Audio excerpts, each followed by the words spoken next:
अस्सलाम वालेकुम दोस्तों। मैं उम्मीद करती हूँ आप लोग जहाँ कहीं भी किसी भी मुल्क में इस चैनल को देख रहे हों इंशाल्लाह खैरियत से होंगे। और चैनल पर आने वाले नए सब्सक्राइबर्स का बहुत शुक्रिया। दोस्तों, शायद आप में से बहुत लोग ये जानते हों कि आजकल पाकिस्तान के चैनल्स पर जो वैसे तो खैर अक्सर ही इस किस्म के इश्तिहारात चलते रहते हैं, लेकिन आजकल कराची में बहरिया 2 नामी जो सोसाइटी अब बन रही है, जिसका वो इश्तिहार चलाते हुए कहते हैं कि 40% काम मुकम्मल हो चुका है। ये इश्तिहारात बहुत ज़्यादा चल रहे हैं और दिन रात चल रहे हैं। मैंने जाकर इसकी जब कुछ तफसीलात पढ़ी तो पता ये चला कि 6,500 एकड़ रकबे पर ये सोसाइटी बन रही है, जिसमें ज़ाहिर है कि बहुत कुशादा सड़कें हैं, 2 रोया सड़कें हैं, और जो जदीद ज़िंदगी है उसकी जो तमाम सहूलियात हैं वो यहाँ पर बनाई जा रही हैं या बनाई जा चुकी होंगी। इस पर तो मुझे बिल्कुल क़तन कोई एतराज़ नहीं है। मैंने लाहौर में जो 2 बहरिया टाउन्स हैं वो देखे हैं, और इसमें कोई शक नहीं कि जो ये हैं मलिक रियाज, ये बहुत अच्छी अपनी सोसाइटीज़ बनाते हैं। इनके यहाँ फुटपाथ भी होते हैं जो आम तौर पर बहुत बड़ी बड़ी सोसाइटियों में जैसे कि DHA है वहाँ पर फुटपाथ वगैरह नहीं होते, लेकिन बहरिया टाउन्स में होते हैं। मगर मेरा असल सवाल ये है कि कराची शहर, जिसकी आबादी के बारे में अब ये कहा जाने लगा है कि ये 3.5 करोड़ तक जा पहुंची है, गो के जो मरदमशुमारी है उसमें अभी ये तादाद नहीं है, लेकिन बहरहाल 2.5-3 करोड़ तो है ही। तो एक ऐसे बड़े शहर में एक ये बस्ती बन रही है 6,500 एकड़ रकबे पर, तो इससे कितने हजार लोग मुस्तफीद होंगे। एक अजब सी बेहिसी है।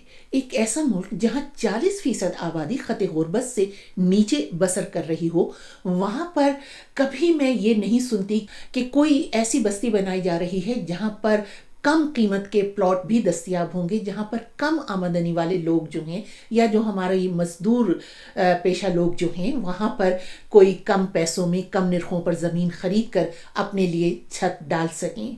मैंने तो आज तक नहीं सुना।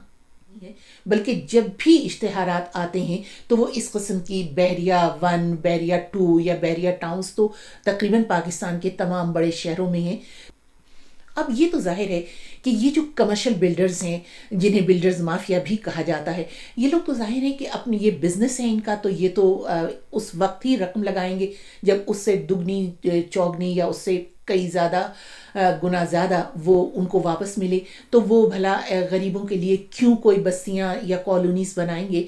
लेकिन सूबाई हुकूमतें भी ये काम नहीं करती हैं।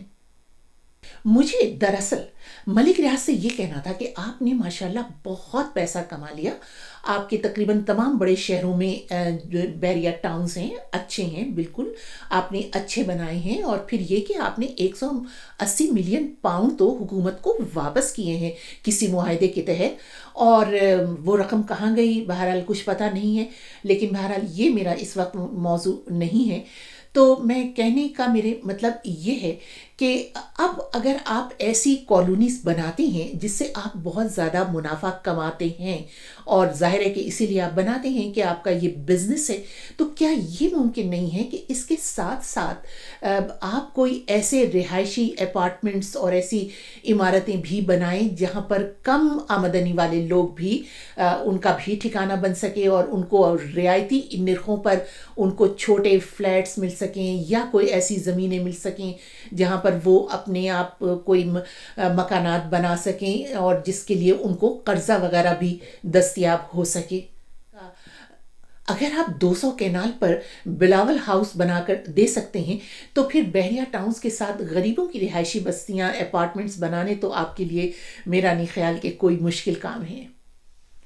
और अगर आप ऐसी बस्तियों के करीब आप ऐसे कम आमदनी के रिहायशी अपार्टमेंट्स बनाएंगे तो इसका दोहरा फ़ायदा है। इसलिए कि आप लोग सभी जानते हैं कि पाकिस्तान में जो मुतवस्सित तबका है या जो उमरा तबका है, ज़मींदारान हैं और सारे लोग, ये लोग बहुत ज़्यादा अफराद को घरेलू मुलाजमत फराहम करते हैं। बल्कि बाज़ तो ऐसे घर हैं جو بڑے گھر ہیں ڈیفنس وغیرہ میں یا اور کالونیز میں، وہ لوگ بغیر جو گھریلو ملازمین کے ان لوگوں کے لیے گزر اوقات ہی مشکل ہوتی ہے۔ میں جانتی ہوں کہ یہ ڈی ایچ اے وغیرہ کے لوگ جو ہیں، بلکہ اکثر خواتین، ان کی تو گفتگو کا موضوع ہی یہ ہوتا ہے کہ کوئی اچھا خانسامہ نہیں مل رہا، کوئی اچھا مالی نہیں مل رہا ہے، کوئی صفائی کرنے والی خاتون نہیں ہے۔ اور اس کی وجہ یہ ہے کہ یہ جو عمرہ کے علاقے ہیں یا جو زیادہ آمدنی والے لوگوں کے جو علاقے ہیں، ان کے قریب کوئی ایسے علاقے ہیں ہی نہیں جہاں کم آمدنی والے وہ لوگ رہ سکیں جو کہ گھریلو ملازمت کرنے میں دلچسپی بھی رکھتے ہیں، اور ان کے لیے یہ ایک بڑا اچھا روزگار ہوتا ہے۔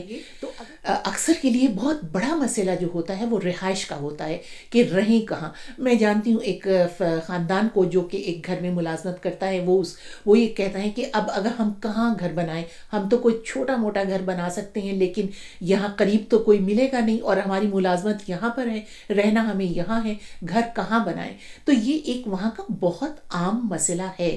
تو پھر میں اگر اس طرح سے ہونے لگے کہ یہ جو بڑی بڑی رہائشی کالونیاں بن رہی ہیں جہاں پر ظاہر ہے کہ وہی لوگ رہیں گے جو افورڈ کر سکتے ہیں، تو پھر وہاں پر اگر کم آمدنی والوں کے رہائشی اپارٹمنٹس یا کوئی ماڈل ولیج وغیرہ قریب ہوں، تو ان لوگوں کو ایک طرح سے اچھا روزگار بھی گھر کے قریب مل جائے گا، اور جو یہ لوگ ہیں ان کو اچھے ملازم بھی گھر کے قریب ہی مل جائیں گے، کہیں دور دیہاتوں سے اور دوسری جگہوں سے نہیں بلانا پڑے گا۔ البتہ اس قسم کی منصوبہ بندی کے لیے سوچ میں تبدیلی لانی ہوگی۔ یہ نہیں کہ کوئی ایک آدھ دفعہ بنا کر آپ نے کچھ چند مکانات دے دیے یا لوگوں کو کھانا کھلوا دیا وغیرہ، یہ نہیں، اس کے لیے باقاعدہ منصوبہ بندی کے تحت کام کرنا ہوگا۔ آپ لوگوں کی کیا رائے ہے؟ ضرور لکھیے گا۔ اجازت دیجیے، خدا حافظ۔